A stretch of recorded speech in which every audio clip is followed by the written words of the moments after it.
ወረህመቱላሂ ወበረካቱ። ያ ጀማዓ እንዴት ናችሁ? ደህና ናችሁ? አልሐምዱሊላህ ከኛ ጋር ሁሉ ሰላም አልሐምዱሊላህ። ወግዲ ጨአታ የሚባለው እንግዲህ ጤፉ ይሄ ነው ማለት ነው። በጤፍ ምርት አንደኛ፣ እንጀራው በጣም ለስላሳና ወዛማማ ጤፍ የምታገኙት ወግዲ ጨአታ ላይ ነው ማለት ነው። ወግዲ ጨአታ እንግዲህ ይሄ ነው ጤፉ ማለት ነው። ጤፉ እንደምታዩት በማዘርዘር ላይ ይገኛል ማለት ነው። ይሄ ጤፉ የምታዩት በጣም የሚያምር ነው። ማሻአላህ ነው አያያዙ ሁሉ ነገር። አሁን በመዘርዘር ላይ ነው። አላህ ርዚቃችንና የምንበላው አላህ አድርገን ማለት ነው። እና ጤፍ ለምትፈልጉ ደግሞ የወግዲ ጨአታን ጤፍ የምትፈልጉ ከሆነ በስልክ ቁጥራችን በ0970 57 56 16 ደውሉልን።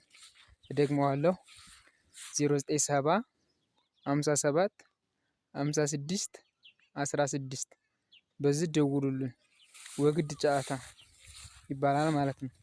አንደኛ ጤፍ በምርት ደረጃ የምትታወቅ ሀገር ወግዲ ጨአታ ትባላለች ማለት ነው። እሺ እና ጤፉን ለምትፈልጉ ሰዎች በዚህ ስልክ ቁጥር ደውሉልን። በ0970 57 56 16 ደውሉልን ማለት ነው። እሺ ሰላም አለይኩም።